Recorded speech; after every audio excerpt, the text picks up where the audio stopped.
फिर से बात करते हैं शब्द विचार के बारे में।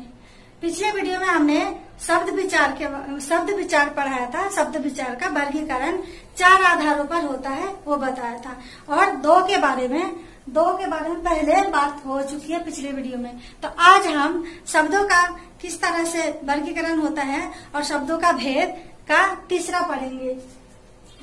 आधार पढ़ेंगे। क्या है ये? प्रयोग के आधार पर शब्द भेद। प्रयोग के आधार पर शब्द भेद आप पढ़ते हैं। प्रयोग के आधार पर शब्द के 2 भेद है। प्रयोग के आधार पर शब्द के 2 भेद है। एक क्या है? विकारी शब्द और दूसरा अविकारी शब्द। विकारी शब्द और अविकारी शब्द। विकारी शब्द किसे कहते हैं? वाक्य में प्रयोग करते समय जिन शब्दों के रूप में परिवर्तन आता है वह विकारी शब्द कहलाता है। जब हम वाक्य में प्रयोग करते हैं विकारी शब्द को, तो उस हमें शब्दों में परिवर्तन आता है, शब्दों में विकार उत्पन्न होता है। जिस शब्द में बदलाव आता है वही शब्द क्या कहलाता है? विकारी शब्द। विकारी शब्द वही कहलाता है जिसमें विकार उत्पन्न होता है, जिसमें बदलाव आता है या परिवर्तन होता है। जब हम वाक्य में प्रयोग करते हैं शब्दों को तो उसमें परिवर्तन आता है, वही होता है विकारी शब्द। याद रहेगा। और विकारी शब्द कौन कौन से होते हैं? संज्ञा के होते हैं विकारी शब्द, सर्वनाम के होते हैं, विशेषण के होते हैं और क्रिया के भी विकारी शब्द होते हैं। इन सब के जितने भी शब्द होते हैं वह उनमें परिवर्तन आता है, उनमें बदलाव आता है, विकार उत्पन्न होता है। इसलिए इन सब के जितने भी शब्द है सभी को क्या कहा जाता है? विकारी शब्द। तो अगला कौन सा है? अविकारी शब्द। अविकारी शब्द क्या होता है? वाक्य में प्रयोग करते समय अविकारी शब्द में परिवर्तन नहीं आता है, इसमें कोई अंतर नहीं आता है। इसमें अविकारी शब्द में परिवर्तन नहीं आता, कोई बदलाव नहीं आता है। जैसा शब्द है वैसा ही रहता है। चाहे लिंग, वचन, कारक किसी भी कारण से उसको बदलाव करने की कोशिश करते हैं तो विकारी शब्द में बदलाव आता है, लेकिन अविकारी शब्द में बदलाव नहीं आता है, कोई चेंजिंग नहीं आती है। तो अविकारी शब्द कौन कौन से शब्दों में होते हैं? क्रिया विशेषण शब्द होते हैं, संबंध बोधक शब्द होते हैं, विस्मय आदि बोधक होते हैं और समुच्चय बाधक शब्द में ये सब क्या है? अविकारी शब्द है। अविकारी शब्द क्रिया विशेषण में कैसे अविकारी शब्द कैसे हैं उसका उदाहरण हम पढ़ते हैं। जैसे आजीवन। सबसे पहले पढ़ते हैं विकारी शब्द का उदाहरण।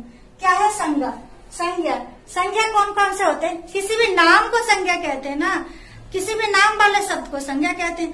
जैसे कोई भी चीज है, काका, मामा, मामा है,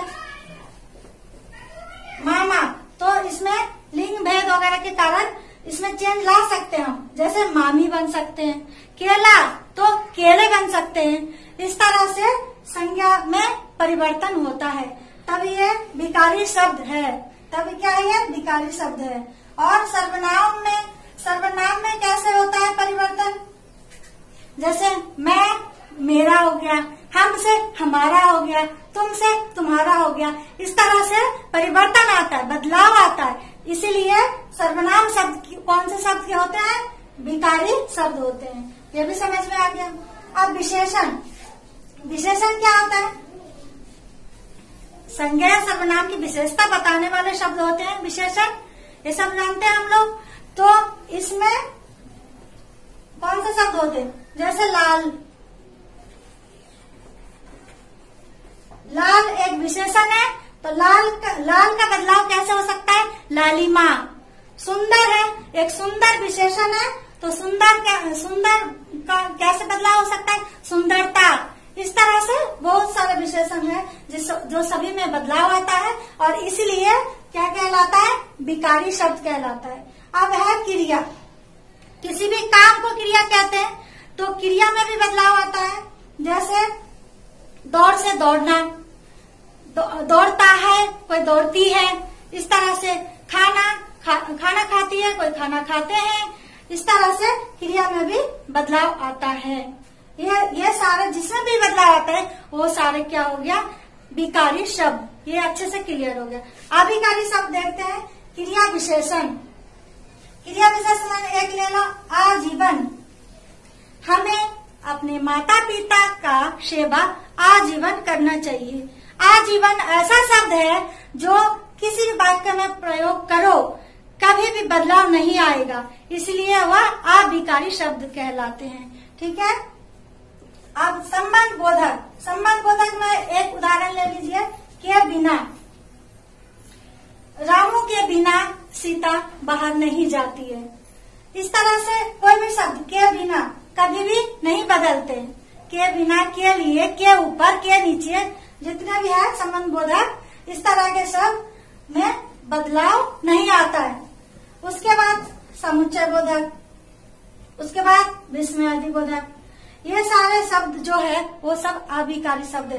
विस्मयादि बोधक में क्या है, वाह, अरे, हुर्रे, इस तरह से जो खुशी वाला विस्मयादि बोधक शब्द है, ये सब जैसा कि वैसा ही रहता है, इसमें बदलाव नहीं आता है। एक और है जैसे समुच्चय बोधक में हम लोग क्या बोलते हैं, और, एवं, किंतु, परंतु, ये सारे शब्द में भी कभी भी बदलाव नहीं आता है। इसीलिए समुच्चय बोधक शब्द भी और समुच्चय बोधक शब्द भी अविकारी शब्द है। इतना क्लियर हो गया। प्रयोग के आधार पर शब्द के भेद, विकारी शब्द और अविकारी शब्द। अब चौथा पढ़ेंगे। चौथा पॉइंट पढ़ेंगे हम, उत्पत्ति के आधार पर शब्द भेद। उत्पत्ति के आधार पर शब्द भेद या स्रोत के आधार पर शब्द भेद भी कहते हैं। तो यह 4 प्रकार का है। कौन कौन से है? तत्सम शब्द, तद्भव शब्द, देशज शब्द और विदेशी शब्द। ये 4 प्रकार से हम उत्पत्ति के आधार पर शब्द के भेद को किया गया है। तो सबसे पहला क्या है, तत्सम शब्द। तत्सम शब्द क्या है? यह एक संस्कृत का शब्द है। तत्सम शब्द में जितने शब्द होते हैं वो सारे संस्कृत के शब्द होते हैं। इसके नाम से ही पता चलता है, तत् जमा, तत् का मतलब उसके, सम मतलब समान, उसके समान। किसके समान? संस्कृत के समान। संस्कृत का वह शब्द जो ज्यों का त्यों हिंदी में ही प्रयोग किया जाता है उसे तत्सम शब्द कहते हैं। समझ में आया? तत्सम शब्द कौन कौन से होते हैं? जैसे क्या बना, हृदय, इसको हृदय बोलेंगे, यह एक तत्सम शब्द है। और तीर्ण, मृग, ऋषि, क्षत्रिय, ये सारे हमारे तत्सम शब्द है। और कौन कौन से हैं? अग्नि, आग को बोलते हैं अग्नि, आम्र, रात्रि, मयूर, चंद्र, ये सारे हमारे तत्सम शब्द है।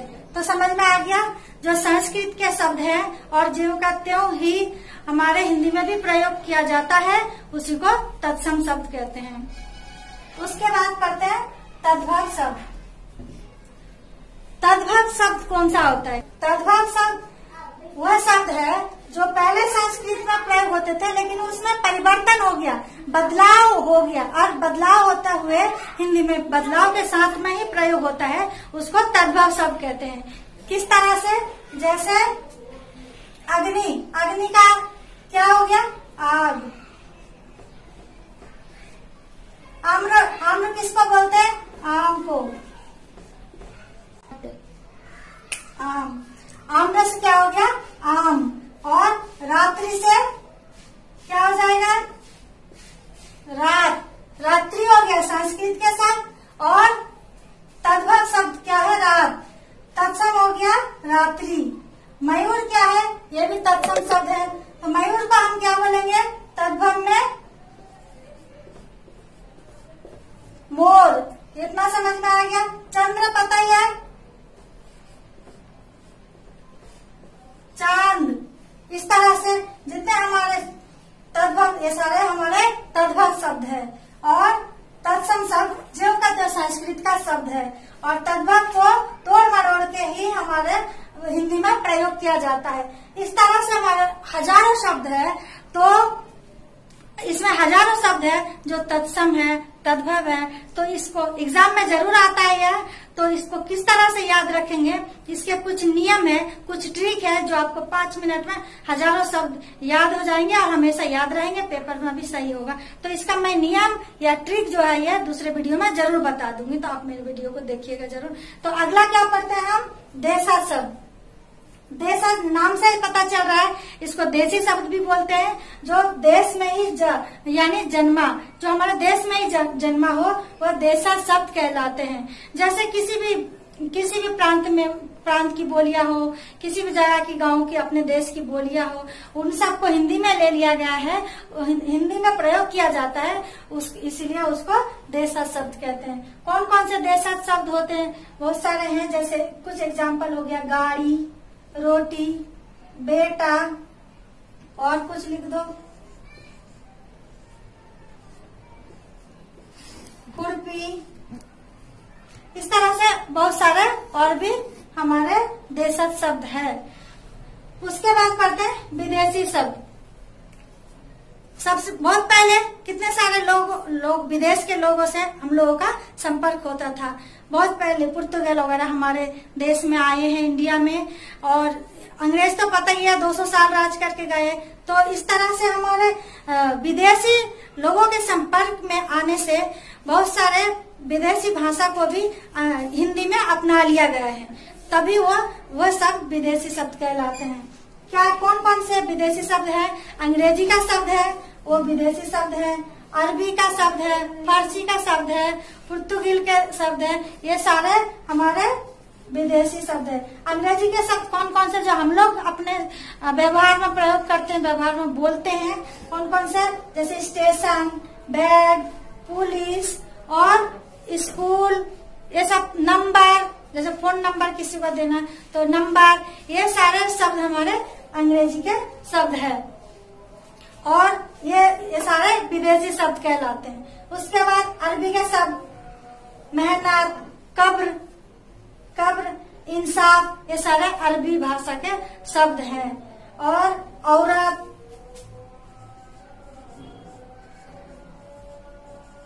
इस तरह से बहुत सारे शब्द हैं जो अरबी शब्द है, वो भी विदेशी शब्द कहलाते हैं। उसके बाद फारसी के शब्द, जिंदगी, बेवा, जमीन, जुर्माना, इस तरह के बहुत सारे फारसी के भी शब्द हैं।